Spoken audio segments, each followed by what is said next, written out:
मेरा नाम माला है। हम 5 बहनें थे और हमारा एक भाई था जो कि चौथे नंबर का था और मेरी 3 बड़ी बहनों से छोटा था। मेरी तीनों बड़ी बहनों की शादी हो गई थी। अब मेरे भाई की शादी का नंबर था, मगर वो शादी नहीं करना चाहता था। उसका कहना था कि अब वो पहले अपनी बाकी 2 बहनों की भी शादी कर देना चाहता है, उसके बाद ही अपनी शादी करेगा। मम्मी तो भाई को बहुत समझाती थी कि पहले तुम अपनी शादी कर लो, घर में बहू आ जाएगी तो मुझे बेटियों की शादी करने में आसानी होगी। मगर वो मम्मी की बात मानता ही नहीं था। लेकिन मैंने तो अपनी मम्मी को साफ मना किया हुआ था कि मैं पहले पढ़ाई करना चाहती हूँ, मैं अभी शादी करना नहीं चाहती। जबकि मेरी छोटी बहन, उसे तो पढ़ाई लिखाई का कोई शौक ही नहीं था। मैंने मम्मी से बोल दिया था कि आप चाहो तो इसकी शादी कर सकती हो। मेरा भाई मुझसे 1.5 साल बड़ा था।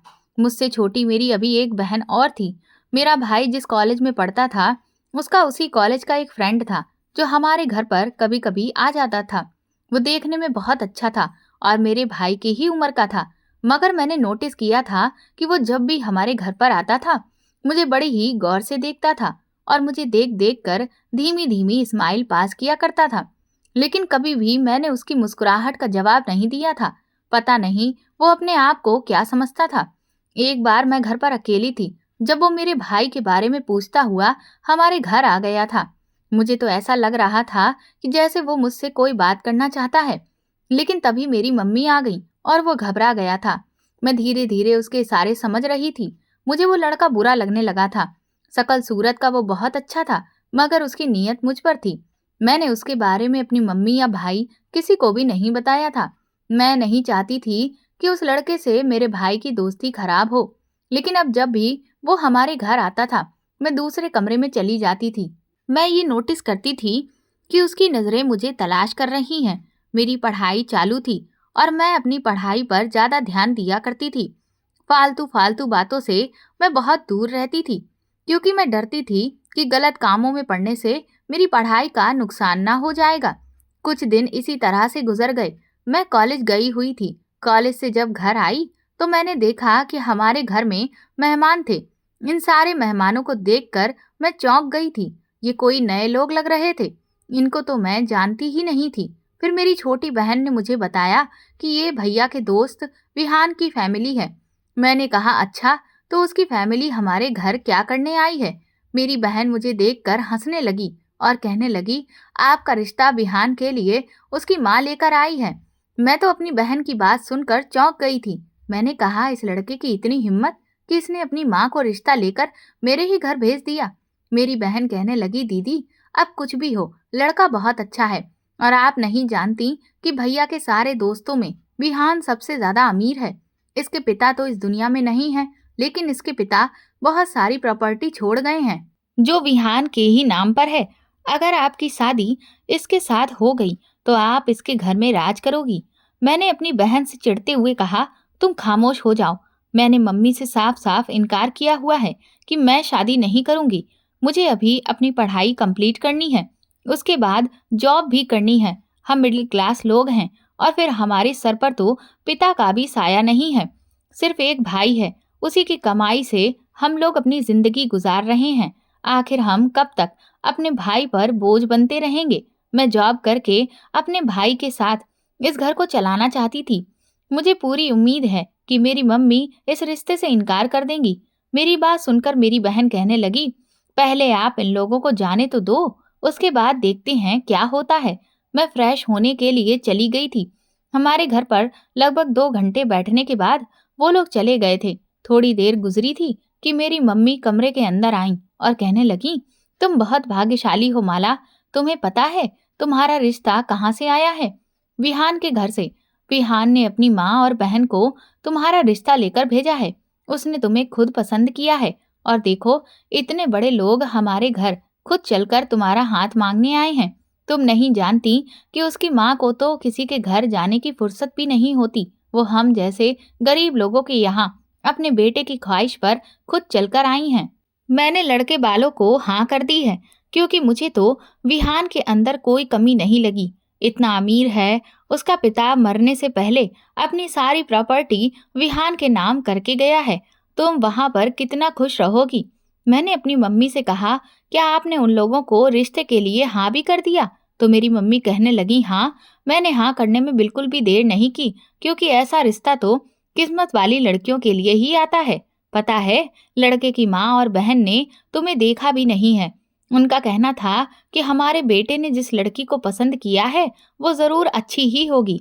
हमने फिर भी उन्हें तुम्हारी फोटो दिखा दी थी, लेकिन तुम कॉलेज से कब आई, मुझे पता होता तो मैं तुम्हारा सामना उनसे जरूर करवाती। अगले हफ्ते वहाँ लोग शादी की डेट फिक्स करने के लिए आएंगे।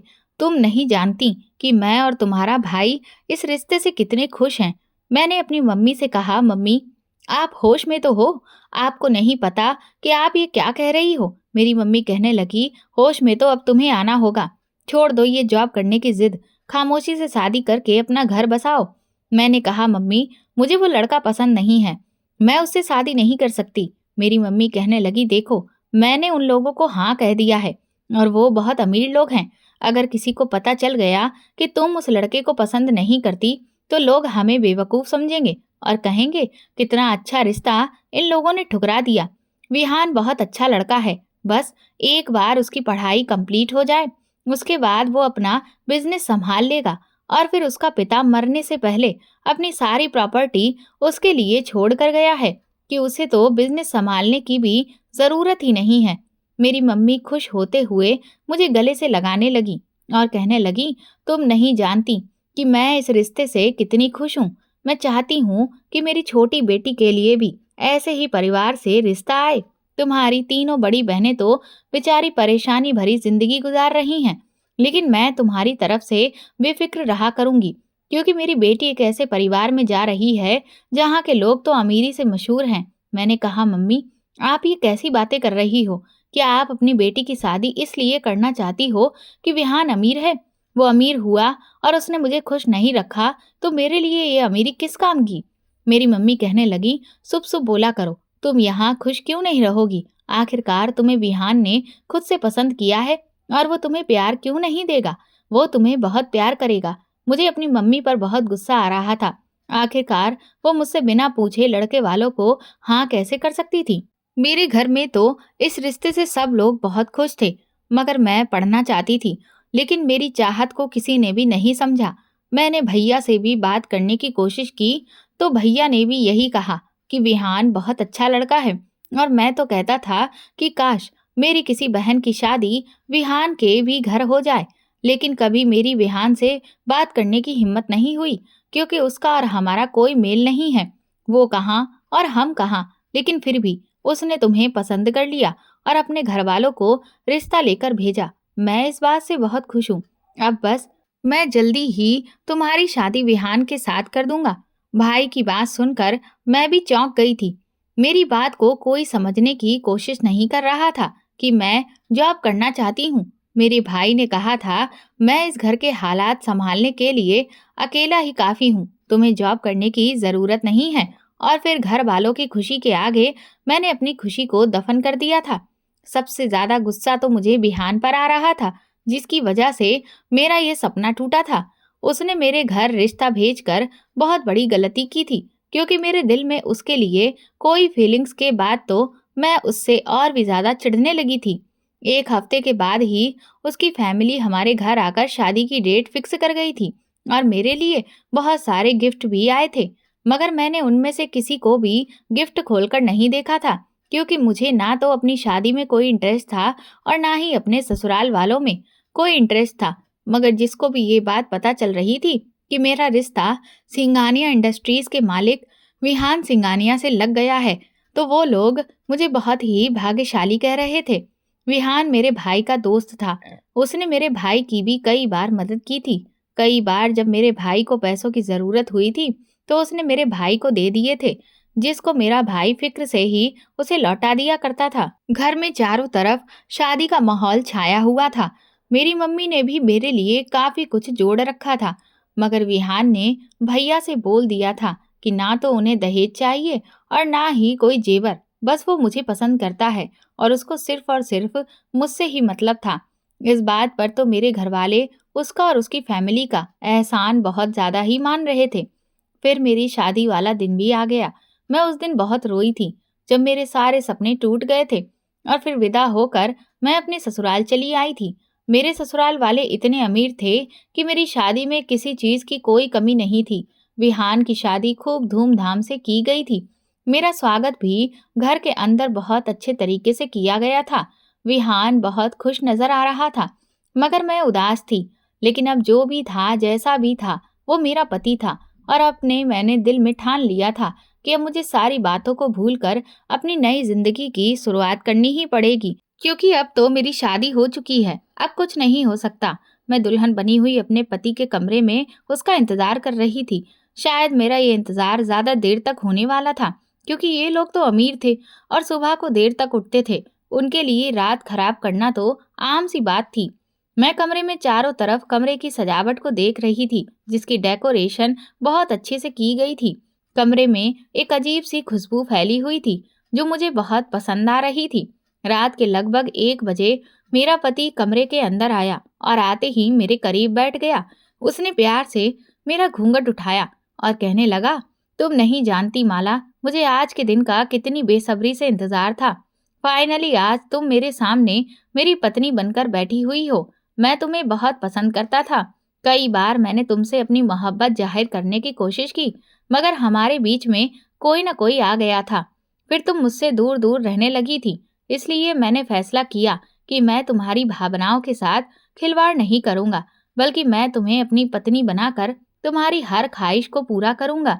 यही वजह थी कि मैंने अपने घर में अपने पसंद के बारे में बताया और मेरी माँ बहन खुशी खुशी तुम्हारा हाथ मांगने चली गईं। मैं अपने पति से कोई बात नहीं कर रही थी।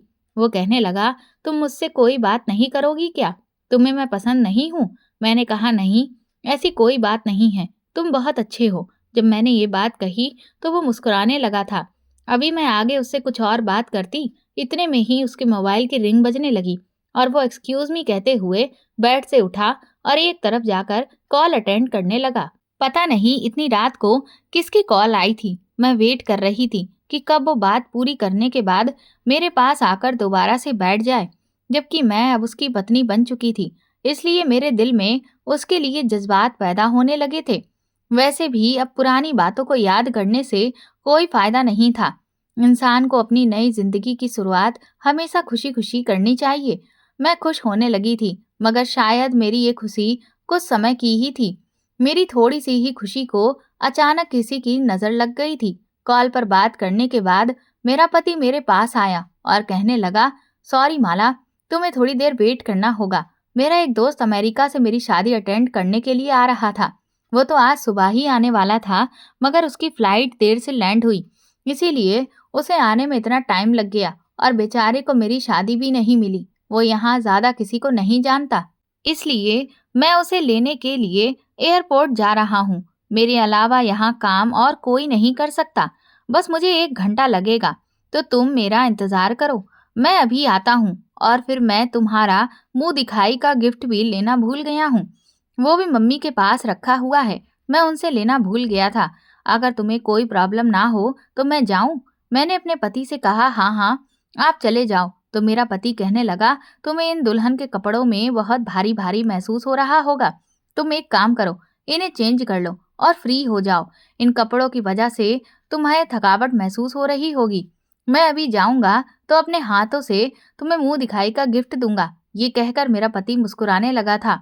मैंने उससे कहा, अच्छा ठीक है। तो वो कमरे से बाहर गया और मैंने सोचा कि इमरजेंसी तो हर इंसान के साथ लगी रहती है। जब तक मेरा पति घर आता है, मैं दूसरे कपड़े पहन लेती हूँ और दोबारा से तैयार हो जाती हूँ, क्योंकि मेरा मेकअप भी थोड़ा सा खराब होने लगा था।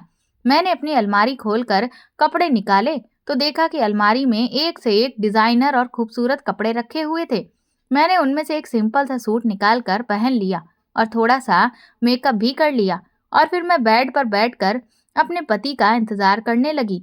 जब बेड पर बैठे बैठे मैं थक गई तो इधर उधर टहलने लगी।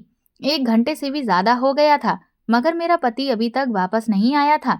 जब मैं टहलते टहलते थक गई तो बिस्तर पर लेटने ही लगी। सोचा कि आराम कर लेती हूँ, लेकिन अचानक से मुझे शोर की आवाज सुनाई दी।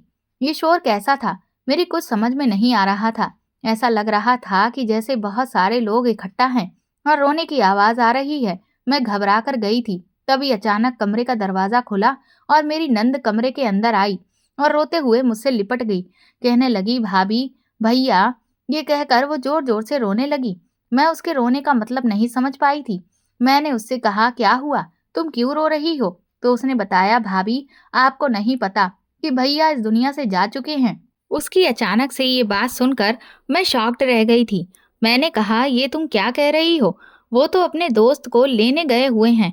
तो मेरी नंद कहने लगी, नहीं नहीं भाभी, भैया का तो रास्ते में ही अचानक से एक्सीडेंट हो गया और वो मौके पर ही इस दुनिया को छोड़कर चले गए।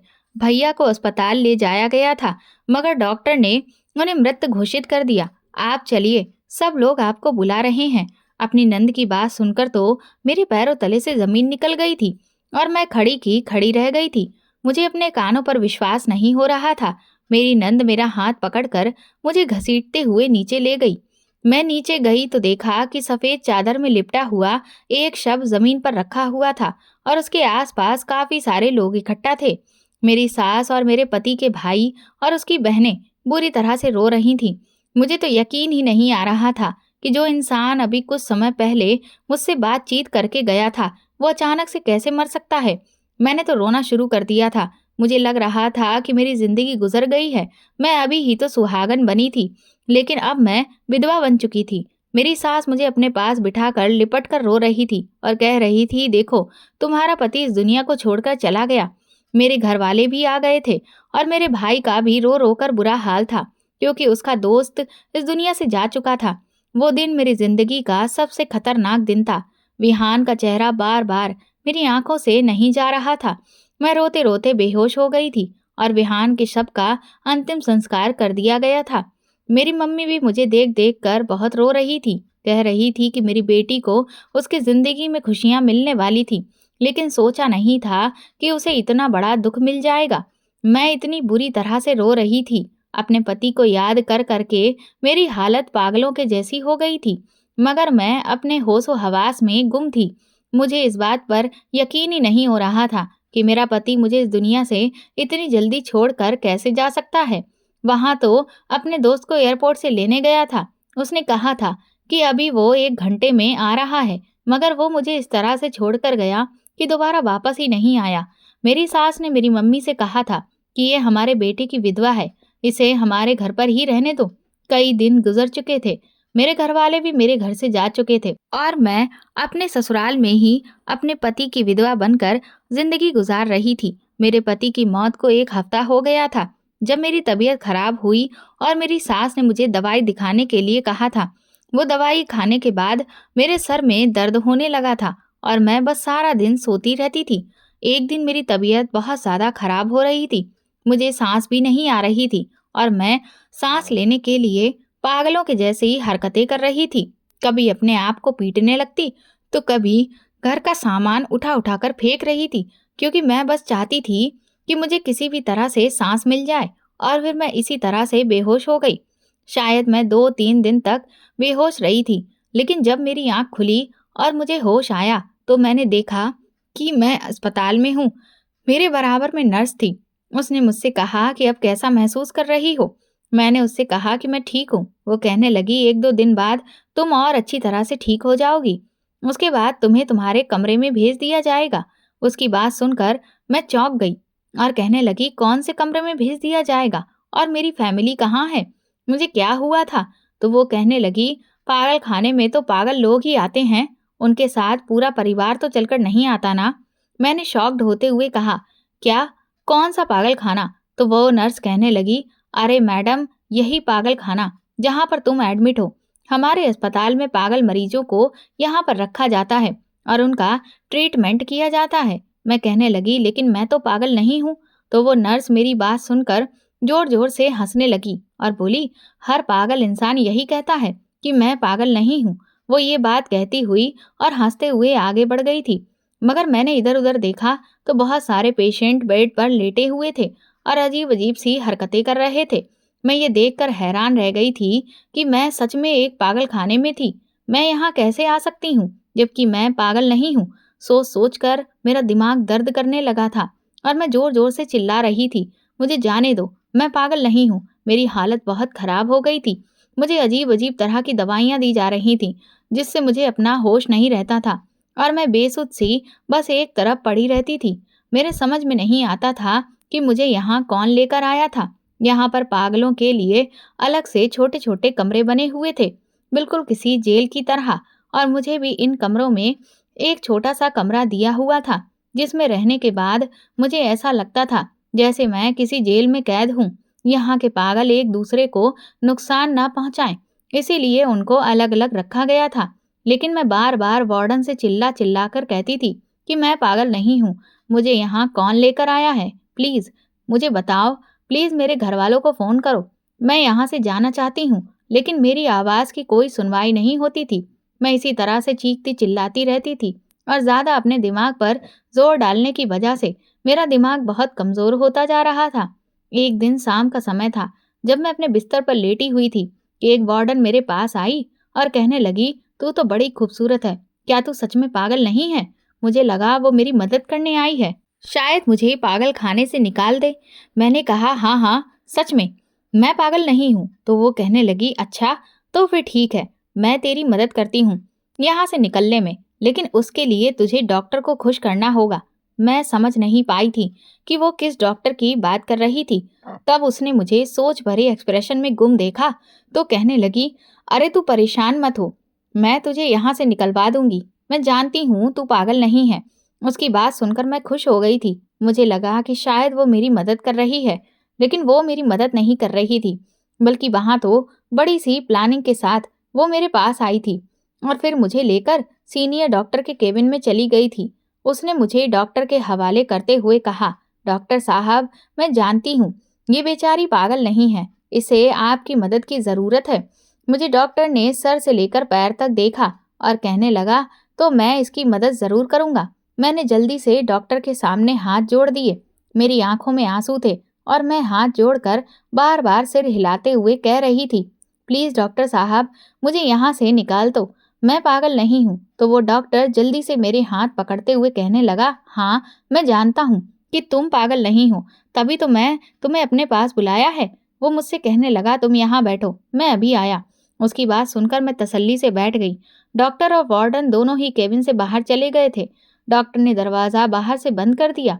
मैं देख रही थी कि वो दोनों आपस में कुछ बातें कर रहे थे, क्योंकि मुझे खिड़की से वो दोनों साफ नजर आ रहे थे। मैं खिड़की के करीब गई और उन लोगों की बातें सुनने लगी थी।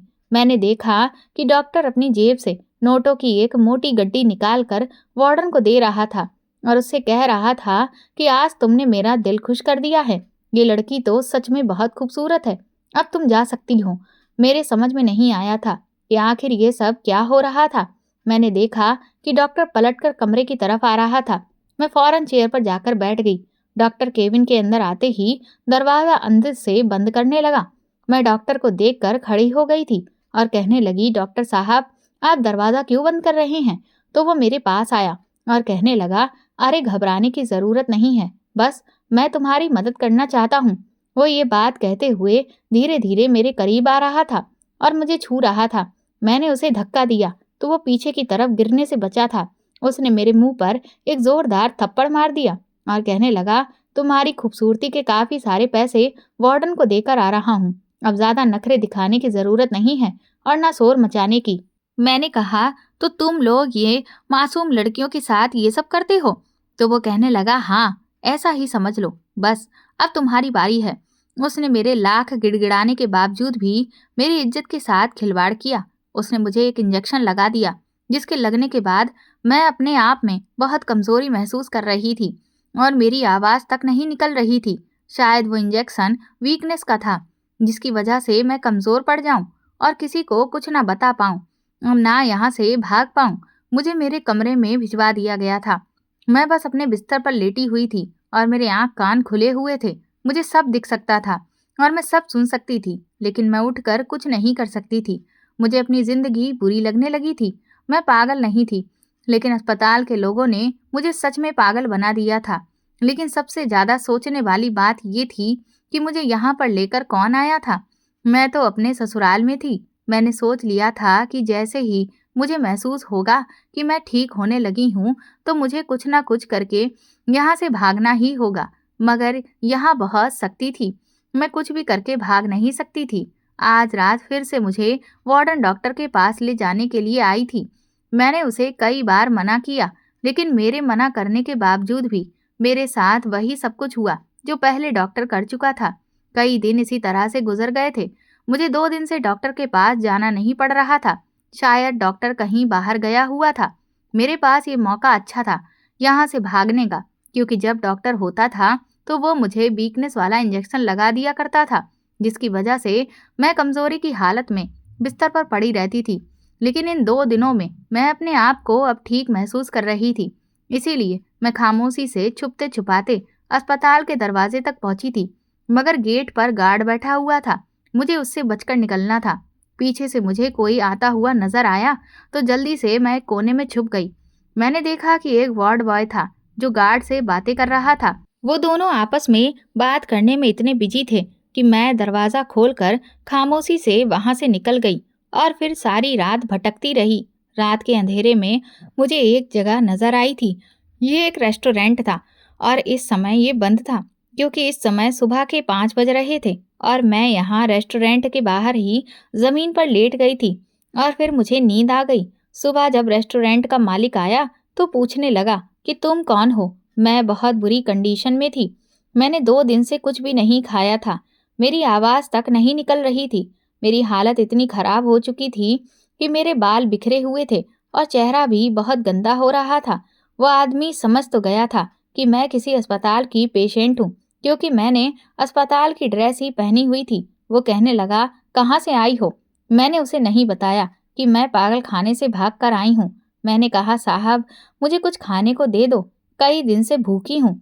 मेरी बात सुनकर उस मालिक को लगा कि मैं भीख मांगती हूँ, इसलिए उसने मुझे खाना दे दिया। लेकिन मैं वहां से कहीं नहीं गई।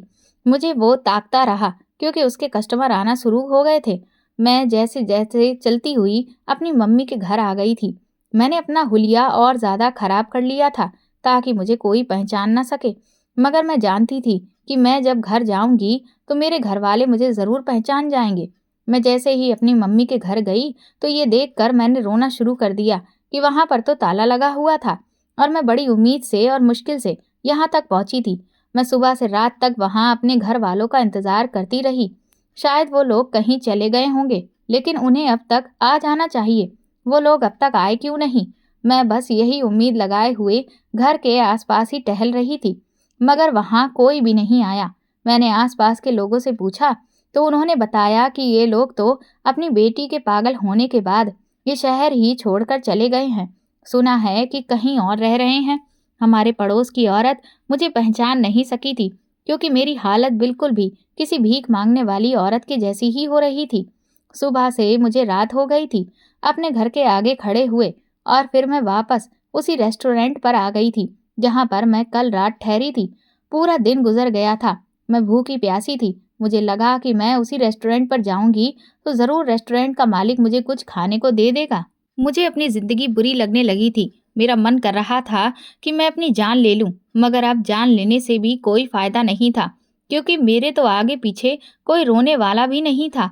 मैं बड़ी मुश्किल से रेस्टोरेंट तक आ गई थी और फिर वहां जाने के बाद वहां के मालिक से हाथ जोड़कर कहने लगी कि मुझे खाना दे दो, और उसे बताया कि मेरे आगे पीछे कोई नहीं है। मैं यहाँ तुम्हारे रेस्टोरेंट के पीछे ही जमीन पर लेट कर सो जाया करूंगी। मुझे यहाँ से भगाना मत। मेरा यहाँ के अलावा कोई और ठिकाना नहीं है। मेरी वजह से तुम्हारे कस्टमर्स को कोई परेशानी नहीं होगी। वो मालिक बहुत दयालु था। उसने कहा, चलो ठीक है, मैं सिर्फ तुम्हें खाना दे सकता हूँ, इतनी ही मदद कर सकता हूँ, इसके अलावा और कुछ नहीं कर सकता। मैंने कहा, आपका बहुत बहुत शुक्रिया, मेरे लिए यही बहुत है। रात का टाइम हो गया था और मैं रेस्टोरेंट के पीछे ही जमीन पर लेट गई थी। कुत्तों के भौंकने की आवाज से मुझे डर लग रहा था, क्योंकि आज पहली बार मैं खुले आसमान के नीचे सो रही थी। मेरे सर पर कोई छत नहीं थी। कल तो मुझे थकान की वजह से नींद आ गई थी, मगर आज मुझे इस अकेलेपन और सुनसान इलाके से डर लग रहा था। मैं बुरी तरह से रोने लगी। मैं लेटी हुई थी, मगर उठकर बैठ गई और अपने चेहरे पर हाथ रख लिया और ना जाने क्या क्या सोच रही थी कि तभी अचानक पीछे से किसी ने मेरे कंधे पर हाथ रखा। मैंने जैसे ही पलट कर देखा तो पीछे एक भीख मांगने वाला आदमी खड़ा हुआ था। मैं उसे देखकर डर गई। उसके चेहरे पर सफेद रंग की दाढ़ी मूछें थी और उसने फटे पुराने कपड़े पहने हुए थे। वो मुझसे कहने लगा, मैं तुम्हारी सारी सच्चाई जानता हूँ। मैं तुम्हें सहारा देना चाहता हूँ। क्या तुम मेरे साथ चलना चाहोगी? उस आदमी की बात सुनकर मुझे घबराहट महसूस होने लगी थी, क्योंकि ये आदमी कोई फ्रॉड करने वाला था। हो सकता है जो मुझे ले जाकर मेरे साथ कुछ गलत करे। लेकिन फिर मैंने सोचा कि मेरे साथ अब तक काफी गलत हो चुका है। ये आदमी भी इससे ज्यादा मेरे साथ और क्या करेगा? मुझे सोचते हुए देखकर वो आदमी कहने लगा, क्या तुम मुझसे शादी करोगी? तुम बहुत खूबसूरत लड़की हो और तुम्हारी हालत देखकर लगता है कि तुम्हें वक्त ने बहुत सताया है। मैं तुम्हारा बहुत ख्याल रखूंगा। तुम्हें कभी किसी चीज की कमी नहीं होने दूंगा। बताओ, मुझसे शादी करोगी? मैंने उससे कहा, दुनिया मुझे पागल समझती है और ये रेस्टोरेंट वाला मालिक मुझे भीख मांगने वाली समझता है। क्या ये सब जानने के बावजूद भी तुम मुझसे शादी करने के लिए तैयार हो? तो वो कहने लगा, मैंने कहा ना कि मैं तुम्हारी पूरी जिंदगी के बारे में सब कुछ जानता हूँ। तुम्हारे साथ क्या क्या हुआ है और तुम किस तरह से पागल खाने पहुंची, ये सब कुछ जानता हूँ। इसीलिए तो तुम्हें शादी का ऑफर दे रहा हूँ। मैं कहने लगी, लेकिन तुम कौन हो? तो वो बोला, ये समझ लो कि मैं भगवान का भेजा हुआ एक संत आदमी हूँ। तुम्हारी मदद करने के लिए ही आया हूँ। मैंने अपने दिमाग में सोच विचार किया और उससे कहा, अच्छा ठीक है, मैं तुमसे शादी करने के लिए तैयार हूँ। तो वो कहने लगा, तुम्हें मेरे साथ मेरे घर चलना होगा, क्योंकि मैं अपनी पत्नी को यूं बीच रास्ते पर सुनसान में अकेला नहीं छोड़ सकता।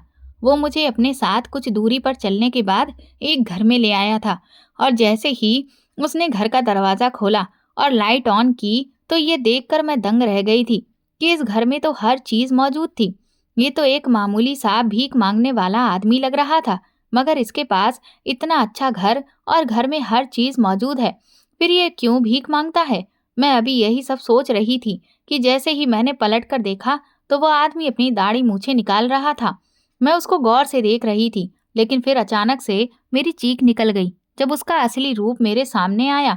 मैं बेहोश होने से बची थी। उसने मुझे थाम लिया। वो इंसान कोई और नहीं बल्कि मेरा पति विहान था। मेरा पति तो मर चुका था, तो फिर ये कौन था? मेरे दिमाग में ढेर सारे सवाल घूम रहे थे। उसने कहा, तुम्हें परेशान होने की जरूरत नहीं है, मैं तुम्हें सब कुछ बताता हूँ। मैं तुम्हारा पति ही हूँ। मैं उसे देखकर फूट फूट कर रोने लगी थी और उसके गले से लगकर कहने लगी, तुम कहाँ चले गए थे विहान? वो कहने लगा, तुम तसल्ली से बैठो, मैं तुम्हें पूरी बात बताता हूँ। पहले उसने मुझे ठंडा पानी पिलाया और फिर मेरे हाथ पर हाथ थाम कर अपनी बात बतानी शुरू की। उसने बताया कि मेरा एक दोस्त शादी वाले दिन अमेरिका से मेरी शादी अटेंड करने के लिए आने वाला था, पर वो नहीं आया। रात के समय जब उसकी कॉल आई तो उसने कहा कि मैं आ चुका हूँ, मुझे लेने के लिए आ जाओ। मैं उसको लेने के लिए जा रहा था और कार में बैठा हुआ था।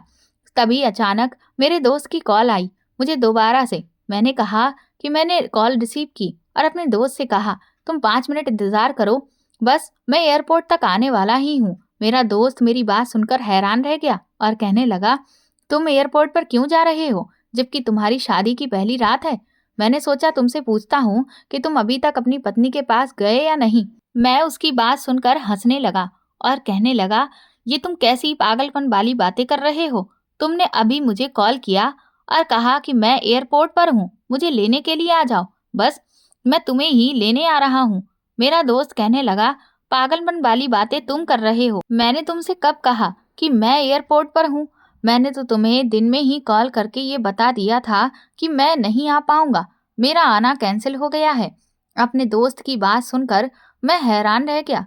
मैं ड्राइविंग करते करते उससे बात कर रहा था और उससे बहस कर रहा था कि तुम आज के दिन तो मुझसे मजाक मत करो। मैं अपनी पत्नी को कमरे में अकेला अपना इंतजार करने के लिए छोड़कर आया हूँ, सिर्फ और सिर्फ तुम्हें लेने के लिए। वो मुझे यकीन दिलाने की कोशिश कर रहा था कि तुम्हें किसी ने बेवकूफ बनाया है। मैंने तुम्हें कॉल नहीं की। तुम देख सकते हो कि मेरे नंबर से तुम्हें कॉल नहीं आई होगी। मैंने तुरंत ही ड्राइविंग करते हुए मोबाइल पर ध्यान दिया और चेक किया कि किसके नंबर से मुझे कॉल आई थी, लेकिन ये देखकर मैं दंग रह गया कि वो कॉल मेरे दोस्त के नंबर से नहीं आई थी। अभी मेरा ध्यान मोबाइल पर ही था कि तभी अचानक पीछे से किसी ने मेरी गाड़ी को जोरदार टक्कर मारी और मेरी गाड़ी दूर जाकर एक पेड़ से टकराई थी और फिर उसके बाद मैं बेहोश हो गया। जब मुझे होश आया तो मैं अपनी फैमिली डॉक्टर के यहाँ एडमिट था। मुझे जल्दी ही 1 घंटे के बाद होश आ गया था। मुझे काफ़ी सारी चोटें आई थीं। मेरी फैमिली डॉक्टर ने मुझे एक ऐसी बात बताई जिसने मेरे होश उड़ा दिए थे। वो कहने लगा कि तुम्हारा एक्सीडेंट नहीं हुआ था, बल्कि तुम्हारा एक्सीडेंट करवाया गया था। मैं जानता हूँ कि ये सब तुम्हारे साथ किसने किया है। हमारी फैमिली डॉक्टर मेरे पापा के बेस्ट फ्रेंड थे और उनको मेरी सौतेली माँ ने ढेर सारे पैसे दिए थे और कहा था कि विहान मर जाना चाहिए। उन्होंने मेरे फैमिली डॉक्टर से कहा था कि तुम विहान को जहर का इंजेक्शन लगा दो ताकि वो मर जाए, क्योंकि ये बात मेरी सौतेली माँ जानती थी कि मेरा इतना भारी एक्सीडेंट नहीं हुआ था। मेरे फैमिली डॉक्टर ने उनके कहने के मुताबिक पैसे ले लिए थे, लेकिन उन्होंने मुझे भी सब कुछ बता दिया था, क्योंकि मेरे फैमिली डॉक्टर जानते थे कि मेरी सौतेली माँ मेरे साथ ये सब कुछ क्यों कर रही है। वो एक ईमानदार इंसान है। दरअसल मैं अपने डैड का इकलौता बेटा था। मेरी मम्मी के मर जाने के बाद मेरे डैड ने मेरी सौतेली माँ से दूसरी शादी कर ली थी, जो अपने पहले पति से 2 बेटियां और एक बेटा लेकर आई थी। मगर मेरे पापा ने मरने से पहले सारी प्रॉपर्टी मेरे नाम पर कर दी थी। मेरी सौतेली माँ को इस बात का गुस्सा था कि उन्होंने सारी प्रॉपर्टी बराबर बराबर सारे बच्चों के हवाले क्यों नहीं की। उन्होंने मेरी सारी प्रॉपर्टी अपने नाम करवाने के लिए ही मेरा ये एक्सीडेंट करवाया और उन्होंने ही तुम्हें पागल खाने में भेजा था। उन्होंने पागल खाने के डॉक्टर को पैसे खिलाए और जब तुम्हारी तबीयत खराब हुई तो उन्होंने तुम्हें खाने में भर्ती करा दिया और कहा कि इस लड़की को दवाइयाँ देकर पागल कर दिया जाए। उन्होंने तुम्हारे घर वालों को भी यकीन दिला दिया कि तुम पागल हो चुकी हो। मैं काफ़ी दिनों बाद रिकवर हुआ था। डॉक्टर अंकल ने मेरी सौतेली माँ के मुताबिक मुझे मृत घोषित कर दिया था और मेरे बजाय किसी और की डेड बॉडी उनके हवाले कर दी थी।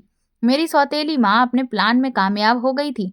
उन्हें लगा कि मैं मर गया हूँ, मगर डॉक्टर अंकल ने मुझे अस्पताल से गायब कर दिया और मुझे अपने घर पर कुछ दिनों तक रखा। सबको यही बताया कि मैं मर चुका हूँ। जब मैं ठीक हुआ तो मुझे तुम्हारी याद आई। मैं तुमसे मिलना चाहता था। मुझे लगा कि इन लोगों ने तुम्हें तुम्हारे मायके भेज दिया होगा। मैंने अपनी पहचान बदल ली थी और मैं अपनी पहचान बदल कर तुम्हें ढूंढने की कोशिश कर रहा था। मैं तुम्हारे मायके के घर के बाहर पहरा देता था, मगर तुम मुझे वहां पर कभी दिखाई ही नहीं दी। मैं नहीं जानता था कि इन लोगों ने तुम्हारे साथ क्या किया, लेकिन मेरी नज़र अभी भी तुम्हारे मायके पर ही टिकी हुई थी कि तुम जहां भी होगी, लेकिन कभी ना कभी अपने मायके ज़रूर आओगी। अब जब तुम अपने मायके गईं, तो मैं तुम्हें देखकर बहुत खुश हुआ था। मुझे बहुत सुकून मिला था, मगर तुम्हारी हालत देखकर मुझे बहुत अफ़सोस हुआ कि शायद मेरी वजह से ही उन लोगों ने तुम्हारी ये हालत की होगी। जब तुम अपने मायके से यहाँ पर वापस आई, तो मैं तुम्हारे पीछे-पीछे ही था और तुम्हारे साथ था कि अब मेरे होते हुए तुम्हें कोई नुकसान नहीं पहुँचा सकता। तुम्हें रोते हुए देखा, तो मैंने सोचा कि अब मुझे तुमसे बात करनी ही होगी और इस तरह मैं तुम्हें अपने यहाँ ले आया हूँ। ये मेरे दोस्त का घर है। मेरे डैड ने दूसरे शहर में एक बंगला बनाया हुआ था। वो भी उन्होंने मेरे नाम किया था, लेकिन उस बंगले के बारे में मेरी सौतेली माँ और उसके बच्चे नहीं जानते हैं। उस बंगले की चाबी मेरे एक दोस्त के पास है। हम सारे दोस्त मिलकर वहाँ पर पार्टी किया करते थे। मैं तुम्हें वहाँ पर लेकर जाऊँगा और हम दोनों वहाँ पर अपनी ज़िंदगी गुजार देंगे और अपनी ज़िंदगी की एक नई शुरुआत करेंगे। विहान की बातें सुनकर मेरी आंखों में आंसू आ गए थे। वो भी ज़िंदगी की एक बड़ी जंग जीत कर आया था। फिर मैंने उसे बताया कि मेरे साथ पागल खाने में क्या-क्या हुआ था। उसे बहुत अफ़सोस हुआ था मेरी हालत को देखकर, मगर फिर उसने मुझे समझाया और तसल्ली दी कि तुम्हें परेशान होने की ज़रूरत नहीं है।